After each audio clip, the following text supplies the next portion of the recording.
Why hello there, the Walrus Clown here. Today I'll be tackling my first religious cartoon, the failed Dorbees pilot, which has become infamous for being right-wing religious propaganda that also happens to be racist, ableist, and xenophobic all at the same time. I try to keep my political opinions out of my reviews, but with this one I really can't review it without getting into that kind of thing. You've been warned. Anywho, let's start this train wreck. Otter, roll the title sequence!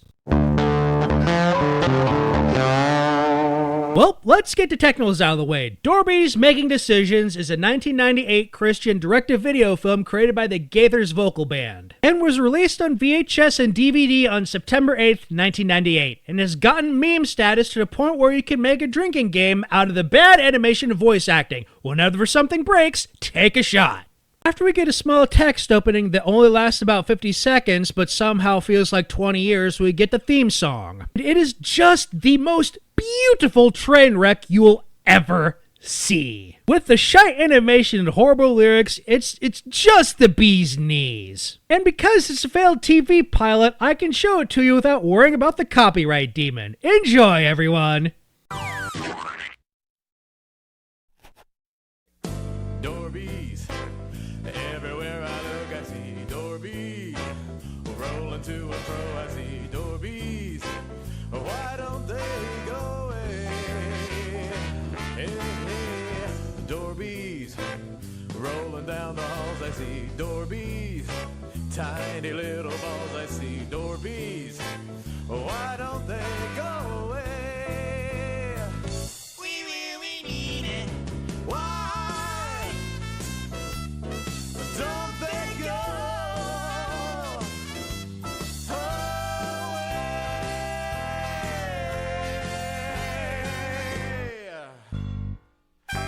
Dorbees. You hear that lyric about how the Dorbees need to go away? You will soon see that this is a flagrant bit of dog whistling. This is basically 35 minutes of right-wing propaganda aimed at children. Did I mention that there is no way for me to do this review without getting political? Because if you missed that, then here is your last out. There is a card in the corner that will take you to another one of my videos. You were warned. Anywho, we open up on a negative stereotype of a southern black man named Delta. Excuse me for a moment.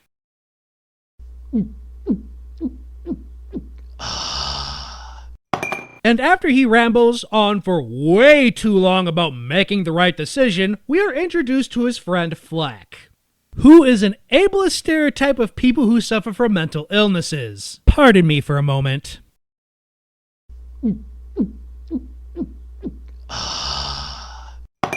Who incoherently rambles about nothing for way too long. Then we cut back to Delta, and yes, Delta telling us stories will be one of the two framing devices, the other being some fat guy changing the channel on a television set. And Dorbees does the weirdest thing where it will do one story for a little bit, then cut to another unrelated story, then cut to the first story before cutting to yet a third story, and it is just a mess. So for the sake of everyone's ability to follow what is actually happening, I will go over each story individually instead of following whatever weird framing the show actually uses. Anywho, our first story is about two kids, Jack and Mary Jane, who make a bad decision that God doesn't want them to make and decide to ditch school in the middle of class. So both fake being sick, and we get a poorly animated scene of the two of them escaping, Indiana Jones-esque booby traps and getting shot at. Well, I'll give the pilot this. It perfectly demonstrates how overreactive authorities are here in the States. If a kid does something that isn't violent and doesn't really hurt anyone, don't do your job as a teacher or principal or whatever and make them clean up their mess, give them detention or whatever. Just call the cops to help that profit-driven school-to-prison pipeline along. The American education system, so unacceptably flawed. I still have nightmares. Anywho, they escape and then they start talking to one another about wanting to be grown up, and that going into an abandoned old house will make these 8-year-olds magically be adults. Barring how stupid that is, they start doing the worst thing imaginable and start singing. It's so stupid that you just have to see. Take a listen. I wanna be grown up. I ain't a kid no more. I was when I was 4. That was long ago.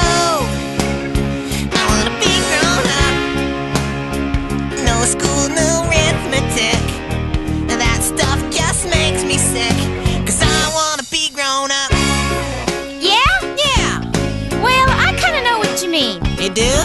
Yeah. I mean, grown-ups always seem to be trying to make me into something I'm not. Well, you know my mom. Uh-huh. She made me wear a dress. Ooh. I was Auntie Myrtle's flower girl. And what a mess. Wow, what happened? Walking down the aisle. Uh-huh. Tripped over Uncle Howard's boot. And then my dress went whoop! And everybody laughed and said, oh, how cute!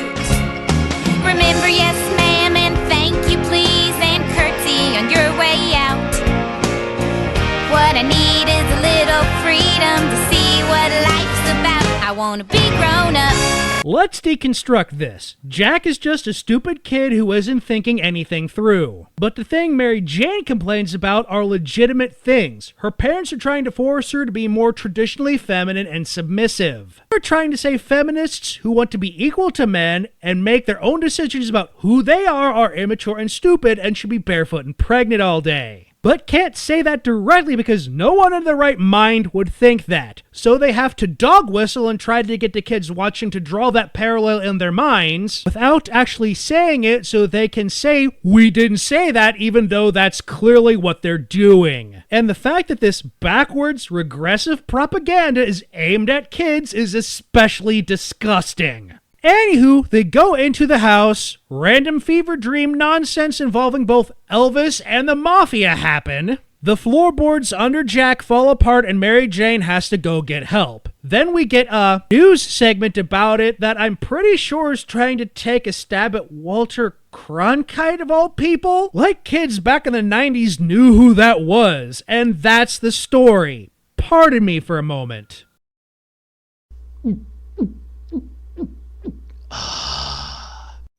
Moving on to the next one that is about an immigrant coming to America to try and fit in. That is in a right-wing propaganda piece made by religious extremists. I've clearly not had enough alcohol. I'll be right back.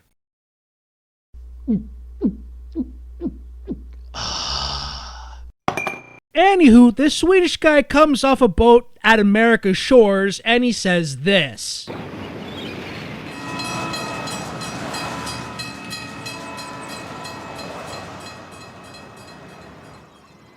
I must find a closet here, to find some regular American clothes, so that I might fit in better with the garment folk.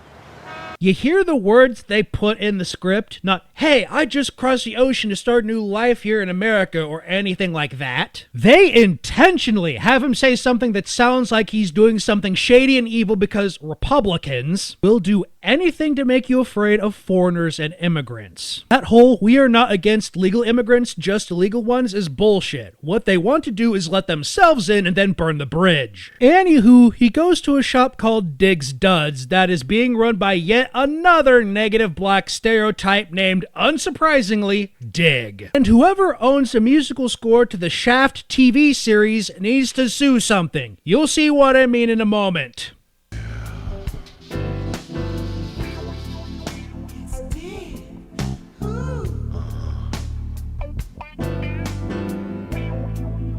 Anywho, Dig and his assistant go through many outfits trying to make Mr. Sweden look good, but fail. Then do the xenophobic thing and say that he should basically go back to Sweden where he fits in better. Excuse me for a moment. And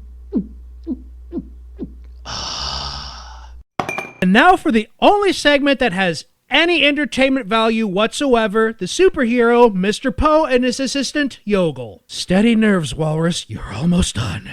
Anywho, we get a previously on segment where their arch enemy, Dr. Derry, who is an anthropomorphic talking cow, just ignore it, we're almost done. Anywho, Dr. Derry has tied Yogel to a torture device that stretches him. Mr. Poe shows up and tells Yogel to start singing to dull the pain while he starts pulling random stuff out of hammer space. That is supposed to be funny, but isn't, all the while Yogel is singing copyrighted music from The Sound of Music, Hammerman, and others that I can't show you because the copyright demon will show up. He doesn't understand fair use, so I'm not risking it. Anywho, after a bunch of unfunny shenanigans,